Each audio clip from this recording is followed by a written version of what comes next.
السلام عليكم. نائبة وزير الرياضة ديال جنوب افريقيا خرجت وصرحت باللي المغرب انسحب من تنظيم كاس افريقيا ديال النسوية، وهما اللي عينظموها، وشفنا فرحة وشفنا اعلان وشفنا بيان. والوزيرة شخصيا، النائبة ديال الوزير صرحت 24 ساعة خرج الوزير شخصيا قال لك لا، هي النائبة ديالو غير تسرعت وهادشي هذا غير كذوب، وباللي باقي المغرب هو اللي عينظم. دابا هادشي هذا كامل فين هو الناطق الرسمي باسم الجامعة الملكية؟ فين هو الصحفيين ديالنا الإعلاميين؟ فين هي المعلومة المغربية؟ والو. بحال السينيغال مؤخرا عاود الروينة نايضة على كأس إفريقيا، على النهائي. كينزلوا بيانات، فيديوهات، تصريحات، ما خلاو ما شمتو. وحنايا اعمل نفسك ميت، تقول اخي ما عندناش حنايا الصحفيين الاعلاميين. ناطق الرسمي باسم الجامعه الملكيه لكره القدم يخرج يقول باللي حنا عننظمو او لا حنا ما عننظموش.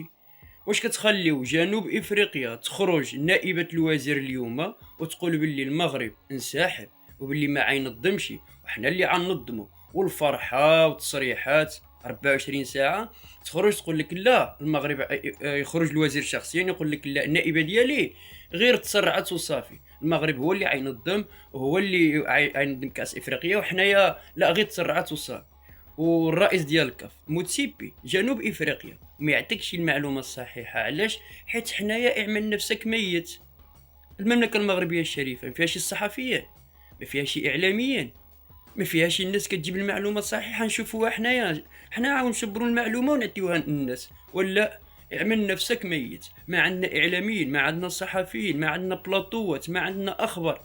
ما عرفناش علاش. على الزعم وهيدا هما باش كيطبخوا اللي بغاو، كيعملوا علينا الضغط فياخ ما بغاو، وكيخرجوا الكذبه اللي بغاو يخليو ديك الكذبه يخليوها، بغاو ينزلوا لك عاود اللي هي ديرها بزاف هادشي هذا. وناطق رسمي باسم الجامعه الملكيه يخرج يقول عننظموا ولا ما عننظموش. السنغال خرجت بيان وخرجت تقارير وتصريحات، ويخرج عاود الناطق الرسمي باسم الجامعه ويرد عليهم. مؤخرا الجزائر خرجت عاود بيان باللي هي صفت ثلاثه المغاربه وواحد مازال معتقل. عاود المعلومه والصحيحه او لا غلطه والله ما تعرفها من غير البيان الجزائري. واش حنا غنبقاو دائما هيدا اعمل نفسك ميت؟ واخا كتمشي تجيب معلومه صحيحه والله ما تجبرها. حاجه وحده، كتجبر المعلومه من عند ديك الدوله الخصم او العدو. بزز منك تجبر معلومه. علاش حنا ما كاينش صحفيين، ما كاينش اعلاميين؟ ما فهمتش انا الدرجه هذه. وخصنا نردو، خصنا نعرفوا المعلومه الصحيحه، خصنا ما يبقاش الضغط، ما يبقاش هذا الاسلوب هذا. دابا مثلا جنوب افريقيا احنا متاكدين وعارفين بلي شي حاجه كتطبخ في الكواليس.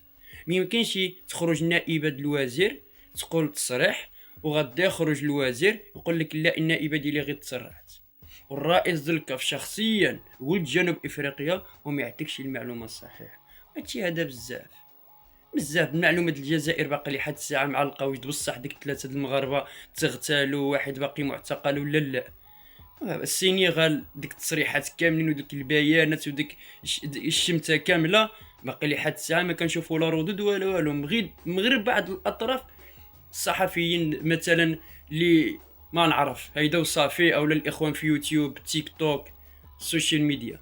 اما الناس اللي مفروض عليها تخرج الناطق الرسمي الجامعه الملكيه يخرج يعطيك المعلومه الصحيحه، حنا عنضمو او ما عنضموش الا هادشي هذا ما تحلمش به. اعمل نفسك ميت. ولهذا غنبقاو في الانتظار كالعاده. دابا 24 ساعه يقدر يقول موتسيبي عاود، النائبه قالت كلام والوزير قال كلام، يخرج حتى موتسيبي يقول كلام من عنده عاود. حنا اش غنعملوا؟ بجوج مننا نشبروا ديك المعلومه وننزلوها، حيت داكشي اللي كاين. ما كاينش الردود، ما عندناش الصحفيين عاود نفس المساله، ما عندناش اعلاميين، ما عندناش الناطق الرسمي. اعمل نفسك ميت. تبقى دائما تعاود هذه القصه هذه، غيبقى دائما النقص وغنبقاو دائما حنايا تحت الضغط، وغتبقى دائما المعلومه ملي كيعطيوها لنا بزز منا كنستهلكوها سواء كانت غلطه او لا صحيحه. هادشي هذا كامل السبب ديالو شنو هو اننا كنفتقدوا كليا للاعلام والصحافه والناطق الرسمي باسم الجامعه الملكيه لكره القدم. دائما الله الوطن الملك، وعاش الملك.